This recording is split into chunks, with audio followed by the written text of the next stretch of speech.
Hey guys, it's Mitch. How's it going? Well, I said we were going to come back to Steve Bissett's masterpiece, Tyrant, and that's what we're going to do today. We're taking a look at Tyrant number 2 and 3. So just before we get into it, if you enjoy the channel, if you feel like you might want to help out a little bit, go subscribe to my Patreon. Links are in the description, gives you early access to everything I do, helps out the channel, helps to buy new comics. So I've already gone over issue 1 of this series. I did a video with Jay on this. I knew I wasn't going to do the whole thing in that video, because just doing the first issue, I mean, it ended up being almost a 45-minute episode. But I think the series warrants going over. I mean, it's such a short series as it is. There's only 4 issues. I've only got the first 3. Unfortunately, the series was cut short. It was intended to be, I'm pretty sure, like 100+ issues, if not more. But that was, at the time when the series was first incepted, and the market was a much healthier place at issue 1 than it was at issue 3 or 4. Because Steve Bissett's business model was largely based on back issues, doing reprints. Like, he put out issue 1, next issue, he put out issue 2 plus reprints of issue 1. Issue 3 came out, also came out reprints of issue 2 and 1. So, like, he was constantly keeping his product on the shelves. And it was working very well, except from what I remember, once Diamond basically became a monopoly and Capital City was kind of run out of business, they stopped that practice. They weren't allowing those reprints to happen, so they basically killed the comic. So what was intended to be an excruciatingly detailed look at the life of a Tyrannosaurus Rex ended up being just his birth through his hatching through the first day of his life, which is an interesting enough story on its own. It's a shame that we didn't get to see the Tyrant character grow and come into his own, but on its own, it's still a very interesting story with just a ton of love and craft poured into this thing. Like, Steve Bissett put his entire heart into this project. But we covered all that in the first video, so we can, I think, just get right into it. We can start with the cover here. This is a great shot. This would be Tyrant's mother. I'm reasonably certain Gerhardt is still doing the colors on these. And as always, Steve Bissett is just showing complete dedication to putting as much detail into this as possible. It's often very messy detail, but that works with the feeling he's trying to evoke about the setting that Tyrant is growing up in, which seems to be very important to Steve Bissett. He wants Tyrant growing up in a realistic world, as far as he can convey anyway. He says multiple times over the course of this series in the back matter that he's not an expert, he's not, an actual archaeologist, he's just a very fervent amateur. But yeah, wild looking stuff. And I mean, this is going to be kind of what this particular issue is about. This is very much about, like, the circle of life, about how the world is just full of life at every level, both, coming into being and being ended. We're going to start off on the inside front cover with a frontispiece that apparently got donated to a comic book shop. Great close-up on Tyrant's mother. I imagine that Steve Bissett just has countless drawings like this of a close-up on a Tyrannosaurus Rex or on other dinosaurs. I'm pretty sure, though, that Tyrannosaurus Rex has pride of place. So this issue is going to be titled Blood and Berries. And this is the issue where, if you forgot that Steve Bissett used to work on Swamp Thing, he's here to remind you. Because this one is all going to be about setting the stage, and the stage is the Cretaceous period. The atmosphere is thick, and the landscape is jumbled with every kind of life imaginable. And this is the kind of book where, I mean, you could pick this up. If you feel like you need to, up your game when it comes to drawing, like, foliage, this is the kind of thing I would recommend looking at. Because Steve Bissett is going to give you countless examples of how to do textures, how to do light and shadow through, like, branches. Like, this very much seems like sketchbook stuff. Like, Steve Bissett lives somewhere close to some woods, and every once in a while he just wanders out there with a sketchbook and just draws what he sees. Which is the kind of thing that seems unimaginable to me, but with Steve Bissett, there's a ton of intention behind it, because the main character of Tyrant is so important to Steve Bissett that he wants to make sure he lives in a world that seems appropriate. Because he's going to pour a ton of detail on top of this dinosaur. So the world around him also needs to be impossibly detailed. So we're not going to get any text to start with, but that's going to end pretty quickly. While there is no language for Steve Bissett to put down, obviously, I think he recognized that if you don't have a narrative of some kind that's being, told in words, then you're going to make this at least a very quick reading experience, and you're probably going to lose a lot of people, regardless of how spectacular the art is. And it is spectacular in this. So the character that we're joining here is a scavenger. I think this is Egg Sucker, something like that. We did meet him in the first issue of Tyrant, actually. And Egg Sucker has stumbled upon the aftermath of a physical confrontation. So as he says here, there's sap, broken bark, split branches, turned soil, crushed moss and roots, torn flesh, spilt blood, and berries. So we've got our blood and berries from the title. And Eggsucker hears a little eep on the other side of this overturned tree and has to pounce on it immediately, because that's what he do. And on the other side of the tree is a blind nestling, basically lying in the rubble of where its nest used to be. All of its siblings have already been killed. And Eggsucker doesn't waste any time and starts chowing down. While in the background, we get like the inside of the log, I think, or maybe it's another log, which is all, full of insect life. There's going to be a lot of insect life in this issue, actually. And we get in-depth descriptions about the kind of life that's going on here. So the root structure is, obviously a form of life in itself. And then if you go down inside the root structure, you get like a cluster of ant eggs that have been exposed with the felling of the tree. And then soldier ants have to get to work moving the eggs to somewhere that's more appropriate for them. You get burrowing mammals that have to be rehomed. And you even get fungi sporulating up into the air, because like every action basically changes all of the life around it. And you see you see what I'm talking about with the texture and shadow on these trees. These things are just wild. Like the dedication to detail, to accuracy, is mind-blowing to me. I can't even fathom it. And continuously finding different interesting angles and then sketching the shit out of that. We're going to follow a trail of dinosaur footprints that have been embedded into the muck. And we're going to show that even the footprints themselves have become new habitats as frogs move in. Just not missing a single detail. Okay, so now we come to, I think, the character that we think of at this point as the protagonist, which is Tyrant's mother. She has been kind of the focus so far, although even in this issue, she doesn't get a whole lot of time focused directly on her. She's still more of a force being imposed on the world around her, as she has chased down a broodmare and is in the process of killing her. And it turns out that the blood and berries is referring to the broodmare carrying berries home to its litter when she got caught, because she still has them in her mouth. And that's like her focus, because the narration is largely in her head at this moment, and it's like she's not even aware really of what's happening. Her impulse is still completely about her brood. So we're going to get the thoughts of a dying herbivore dinosaur here. And it's kind of touching stuff. Like, Steve Bissette has talked before about reading stuff like Black Beauty, and I'm not sure what else, but reading these books that are from an animal's point of view. And obviously he's taken a lot of instruction from those about how to construct a world without having a human point of view. And like the artwork on these is absolutely mind-blowing. Like this shot here is such an incredible composition, and just, again, the dedication to making it as good as possible. Where the lack of a panel border or sky background up here really pops out Tyrant's mother and the dying broodmare.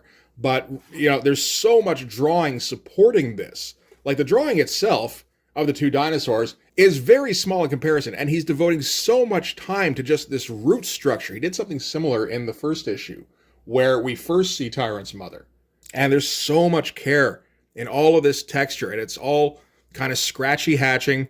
I imagine a lot of these roots are done with white media and then outlined, and not taking a single second off. Everything here looks absolutely plausible.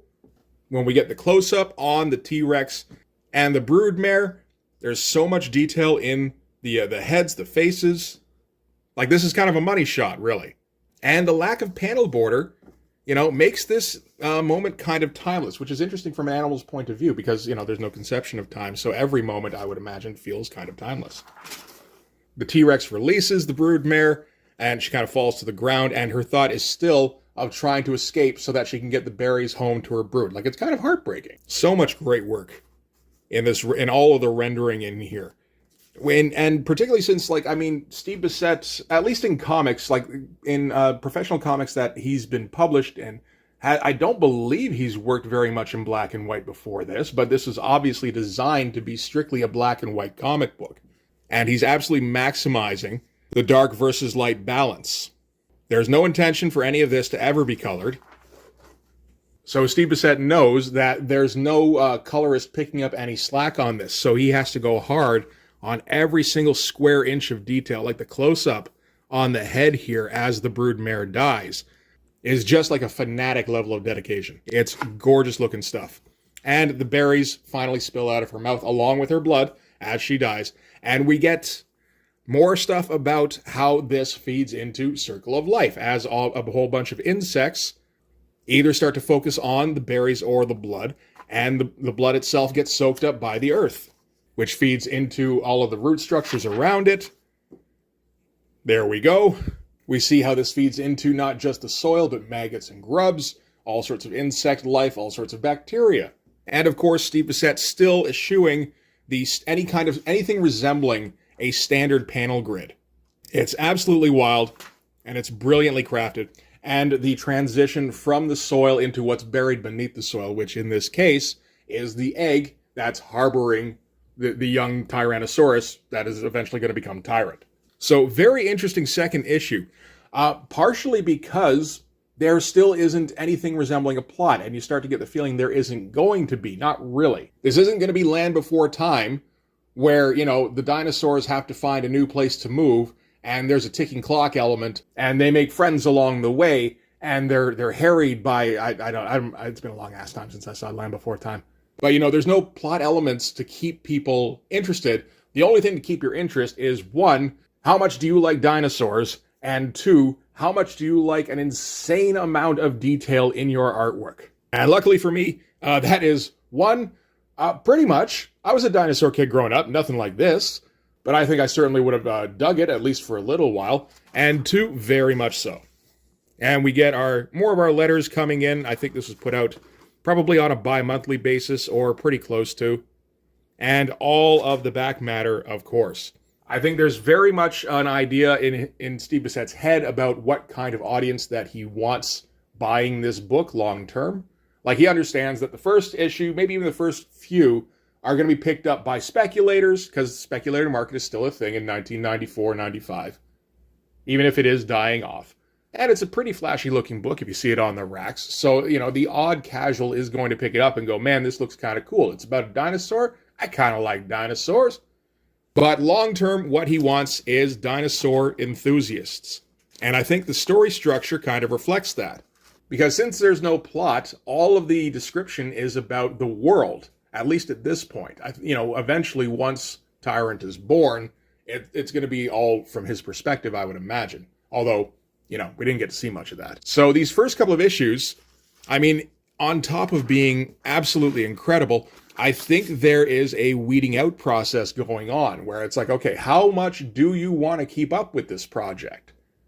Because it might not be for you. It very likely isn't. Unless you absolutely love dinosaurs or black and white artwork, or both, you're probably not going to want to stick around. And that's okay. You can go. Me and my dino homies, we're going to just revel in this shit. So that's issue 2. We're going to take a quick look at issue 3 here. And, the cover's going to spell it out for us. This is going to be about Tyrant hatching. So finally, in the third issue, we're finally going to get to meet our main character. Again, stupid amounts of detail. Like, he's drawing dirt. And he's drawing every pebble in the dirt, even knowing that this is going to be a color cover, and he has a little bit of leeway. Doesn't matter. This is Steve Bissette's life's work. He's going to make sure this gets done right. We've got another inside front cover that looks like it was gifted to somebody. I'm not sure if it was a comic store or not. And this one, I guess I kind of misspoke a little bit when I said it's about the hatching. The hatching does occur in this comic, but it's right at the end. This is about the gestation. And it's a fucking trip, man. This is going to be how you build a dinosaur. So we start out with just the outside of the egg. A lot of smudging going on in here. There's going to be a little bit of mixed media going. Largely, I think he goes brush and pen and ink. But he's going to work in, I think, some charcoal in this particular issue. And, got some spritz going on. But, he's getting ideas for how to kind of spread out his efforts. Just using quill and brush isn't quite getting it done in his head. No, I need different kinds of textures. So this issue, there's less to talk about in terms of what's happening in the issue, because there's really only one thing happening. And we get a very detailed kind of description about how an organism in an egg becomes a living thing. And the kind of is that this is basically all fantasy. There is no real archaeological record about how a dinosaur egg worked, what, like what got built. There's no way to know that. So naturally, Steve Bissett took a bunch of cues from what people in 1994 understood about how birds, lizards, reptiles all gestated in their eggs. So we're going to get the whole process, how it starts out as a fetus, grows a spine first, then gets like these bulbous eye kind of fixtures, and slowly starts sucking up nutrients and growing. Again, even in this, we're not sticking with any kind of panel grid. We're going with really weird page designs. And again, we're describing everything that happens in minute detail. I don't know how you do this. We're not even getting a point of view here. We're just getting description. But he still has to kind of add a poetic element to it or it's just going to sound like a textbook. He doesn't want that. He doesn't want to drive people off. Even paleontologists, I think, quail a little bit about reading text in their comics. And just the idea that he's capable of this, knowing that he's like, there's very little written work by Steve Bissett out there in published comics, to the best of my knowledge. He's definitely done it before, but it's not like he's done a whole bunch of trial and error, at least as far as getting something published. But this all works, so we get like faceless contours merge over the enlarged forebrain, the cerebral matter distending over the tiny mouth cavity, its eye structure floats uselessly, a fogged lens adrift within a widening optic cup. Nerve tissues thread into the mass beneath it. There's just a little bit of just trying to make it a bit more interesting so it's not dry text. And the artwork here is absolutely incredible because we're basically trying to draw something that is like 90% liquid. And it's like, how do you draw something that is essentially like a latex balloon full of saline solution? And not only that, but drawing it differently. Like we're doing very minute progression throughout this whole thing. It's absolutely wild. And throughout it, he's maintaining like this like Steve Bissett was never going to be mistaken for Gerhard. Gerhard is all about precision. Steve Bissett needs to get marks on paper and he needs to do it now. So there's always a sloppiness to everything he does, but it's extremely controlled sloppiness. And there's so much energy that gets lent to this because of that. He's not measuring anything out. He's scribbling, but his scribbling has so much intent that there's just no doubt he knows exactly what he's trying to convey, and he's just putting down the lines that you make to get that across. So this is page 10 here, and yeah, the fetus is like, barely formed.